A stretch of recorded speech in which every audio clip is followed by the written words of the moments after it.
Fala aí pessoal, Rodrigo trazendo pra vocês mais um review de The Last of Us, dessa vez do terceiro episódio da primeira temporada há muito tempo. Vale lembrar, a série não é recomendada para menores de 16 anos, portanto, se não condiz com sua faixa etária, eu recomendo que não assistam, a menos que tenham a permissão e acompanhamento de um responsável, beleza? Mas vamos lá. O episódio se inicia, né, num riozinho, né?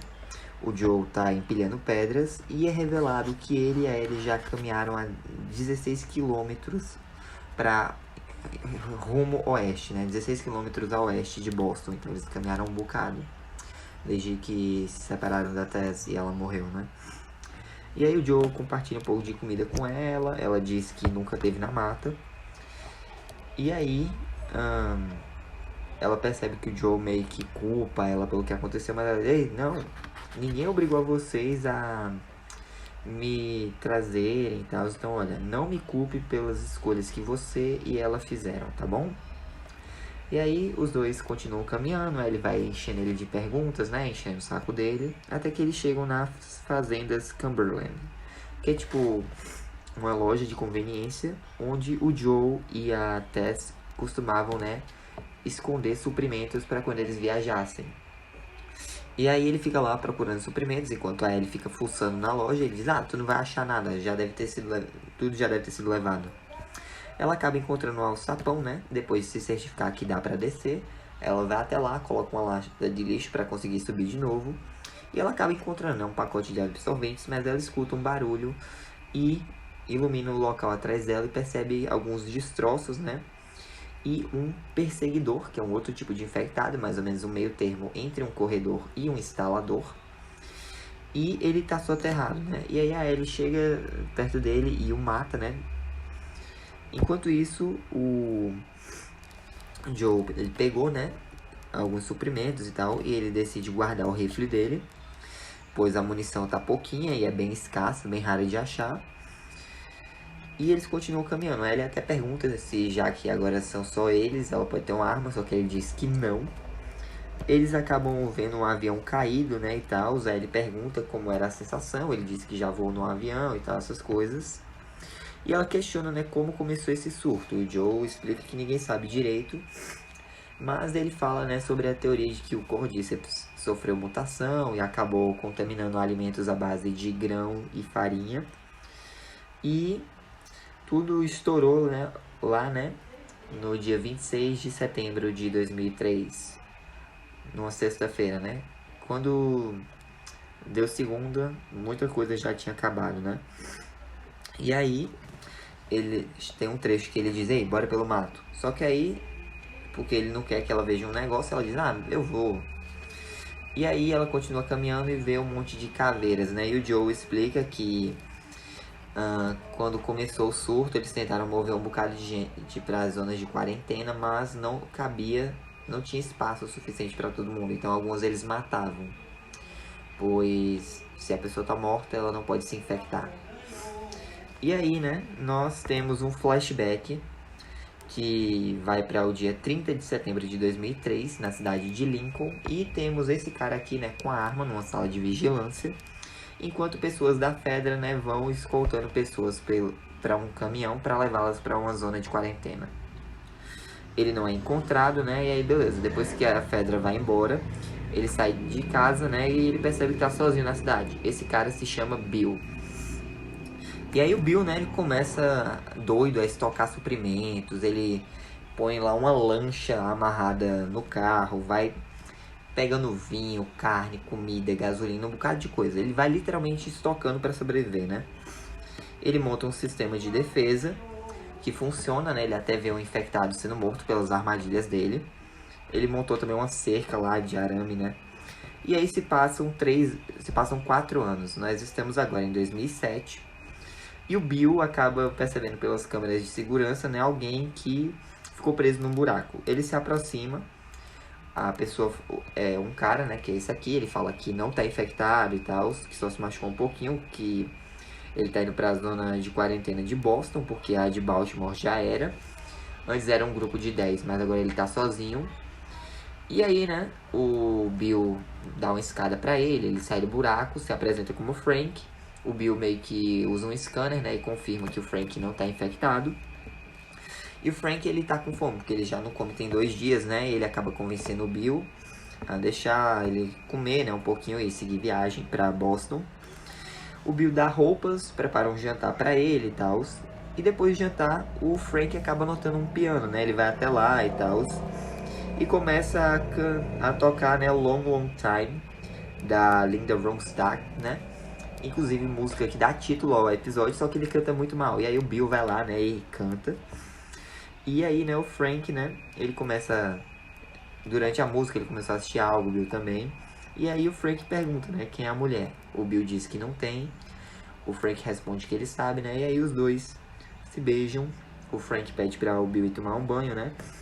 E aí os dois vão pro quarto fazer amor e tal. E o Frank diz que se eles vão fazer isso, ele vai precisar ficar mais uns dias. E aí nós temos outro salto temporal, dessa vez de 3 anos para 2010. E o Bill e o Frank são um casal, né, agora. E eles estão brigando por causa de algumas reformas e tal, que o Frank quer fazer na cidade. Ele quer pintar a casa, ele quer reformar uma loja lá de peças, ele quer reformar uma boutique e tal. Porque ele quer fazer amigo, ele quer que eles façam amigos. E ele tem conversado com uma moça bem bacana no rádio. E o Bill já fica meio receoso, né? Mas quem são esses amigos, né, que o Frank meio que fez via rádio? O Joe e a Tess. Mais a Tess mesmo, né? Eles são convidados para almoçar, né, lá em Lincoln. E em certo momento o Frank e a Tess entram, né, para ele mostrar uma coisa dentro da casa. E o Joe fala, né, que eles têm coisas lá na zona de quarentena que eles não têm em Lincoln. Eles podem se ajudar e tal. Só que o Bill fala, né, que eles são autossuficientes e que não precisam deles. O Joe, ele dá uma olhada na cerca e diz que ela vai durar no máximo 1 ano, pois ela já tá toda corroída, né? Mas ele pode conseguir um alumínio bem resistente que pode durar pelo resto das vidas do Bill e do Frank. E aí, né, quando eles estão indo embora, o Frank e a Tess pensam, né, em uma forma de se comunicar pelo rádio, por códigos, usando músicas das décadas, né, de 60, 70 e 80. E 80 significa perigo, deu ruim. E aí, né, beleza. O Joe comenta com o Bill, né, que a Fedra não vai vir ali, pois eles estão seguros contra infectados, mas cedo ou tarde saqueadores virão. Eles vão vir em silêncio e armados. O Bill diz que eles vão ficar bem, né? E nós temos outro salto temporal de 3 anos, dessa vez pro ano de 2013. O Frank quer mostrar uma coisa pro Bill, né? Eles vão até o quintal da casa deles. E ele mostra uma plantação de morangos e fala que trocou uma arma lá do Bill, né, com o Joe e a Tess por algumas sementinhas de morango. Os dois comem e tal. E o Bill comenta que ele nunca sentiu medo até o Frank aparecer, né? Numa noite de tempestade, saqueadores chegam em Lincoln e começam a meio que tentar passar pelo portão, só que são pegos pela armadilha, né? O Frank acorda desesperado procurando Bill e nota que ele tá ali, né, do lado de fora, atirando nos saqueadores. Só que durante a confusão, o Bill acaba sendo baleado, né, o Frank leva ele pra dentro. E o Bill diz que ele fez uma lista de coisas para o Frank fazer e tal, pede para ele ligar pro Joe, porque o Joe vai protegê-lo, né, ele não vai ficar sozinho. Mas o Frank diz que ele não vai ficar sozinho, pois o Bill tá ali e tal, e ele trata dos ferimentos do Bill, né. Temos mais um salto temporal, dessa vez em 10 anos, né, para 2023, o ano em que nós estamos acompanhando, né, o presente. E nós vemos, né, que o Frank já tá meio doentinho, ele tá numa cadeira de rodas, a gente vê um pouco da rotina dos dois. E enquanto eles estão jantando, né, o Bill pergunta se ele tomou os remédios, o Frank diz que não, e o Bill entrega os remédios para que ele tome os comprimidos, né. E aí eles vão se deitar. Só que no dia seguinte, o Bill acorda e nota, né, que o Frank tá na cadeira de rodas. Ele acordou no meio da noite e levou um tempão, né, pra sentar na cadeira. Só que aí o Bill diz, não, eu vou te levar de volta pra cama pra você dormir. Ele, não, eu vou ficar acordado, porque hoje é meu último dia. O Bill até tenta, né, conversar, diz, não, a gente pode arrumar um médico, algo assim, só que ele diz que não. Ele não vai aparecer ninguém.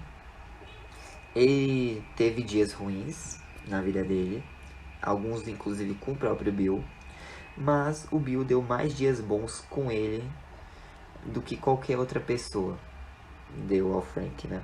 Ele passou mais dias bons com o Bill do que com qualquer outra pessoa. E ele implora, né, que o Bill dê a ele mais um dia bom. E aí, né, ele descreve o dia perfeito. Tipo, o Bill vai fazer torradas, eles vão sair, vão até a boutique, vão provar algumas roupas, vão se casar, vão jantar. E aí, né, o Bill vai esmagar um saco de comprimidos, colocar no vinho do Frank, ele vai beber, os dois vão pra cama e o Frank vai cair no sono nos braços do Bill, né? O Bill fala que ele não consegue. O Frank pergunta se ele o ama, ele diz que sim, ele, então me ame da forma que eu quero. E aí os dois vão fazer, né, o que o Bill quer, vão ter esse último dia perfeito, eles se casam na frente do piano.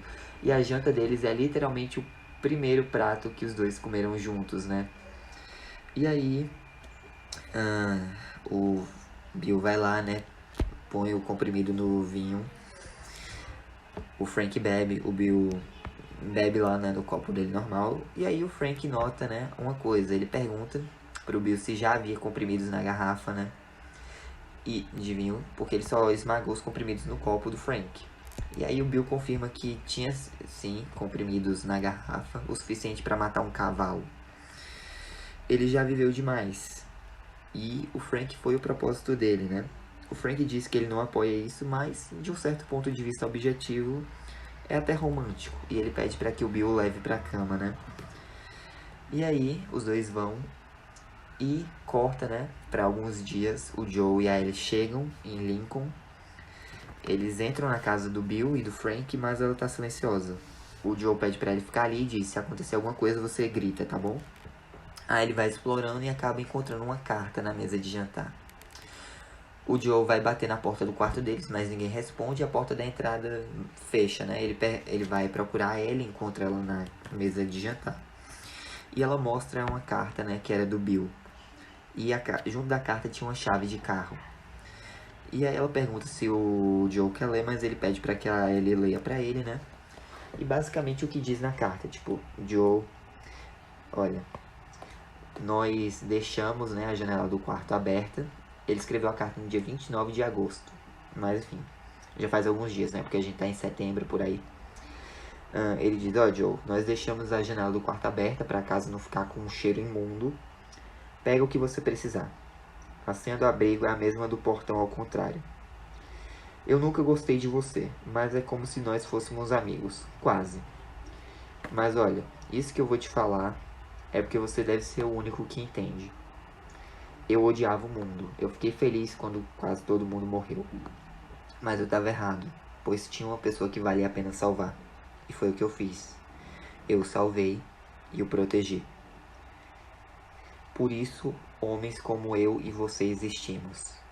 Nós temos um propósito. Você pode ficar com todas as minhas armas e equipamentos. Use-as para proteger a... E aí a Ellie hesita, né? O Joe toma a carta da mão dela e estava escrito lá. Use-as para proteger a Tess. E aí, né, o Joe manda ele ficar ali, ele sai da casa. E, tipo, ele começa a processar tudo, pois, tipo, ele perdeu a Tess, ele perdeu o Bill, ele perdeu o Frank. E, tipo, ele tá literalmente se segurando ali pra não chorar. Porque, querendo ou não, todas as pessoas que ele conhecia e se importava, né, se foram. Só a única pessoa que ele tem agora é o Tommy. Bom, e a Ellie, de certa forma, né, mas enfim. Ele amassa a carta, vai até a garagem, né, encontra o carro e começa a preparar uma bateria pro carro. Ele vai até a Ellie e diz, olha, mostra teu braço. Eu tenho um irmão em Wyoming e ele deve estar em perigo. Ele foi um vagalume, então ele pode saber onde os outros estão. Ele vai falar sobre a Tess, só que ele diz, não, se a gente vai viajar assim, vai ter algumas regras. Primeiro, nunca fale da Tess, cada um fica na sua. Segundo, não fale sobre a sua condição. Se descobrirem da mordida, eles te matam. Beleza? E a terceira regra, você obedece o que eu mandar. E aí ele concorda. Ela diz, e agora? Ele, vamos pegar o que der. E aí, né, eles começam a fuçar lá, né, na sala de segurança dele. E tem uma playlist, né, de músicas dos anos 80, pois se o sistema não for reiniciado em uma semana, aí fica essa playlist para tocar. Significa, né, que deu alguma coisa errada. Eles vão pegando alguns suprimentos, aí ele tenta pegar uma arma de novo, só que o Joe não deixa. Ela põe um monte de papel higiênico na mochila. Ela encontra algumas camisas, né, numa caixa que o Joe deu pra ela. E ela diz que vai tomar um banho, e manda ele tomar um também, né.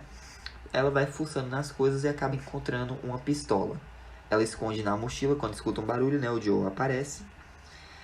E os dois vão, né, pra garagem.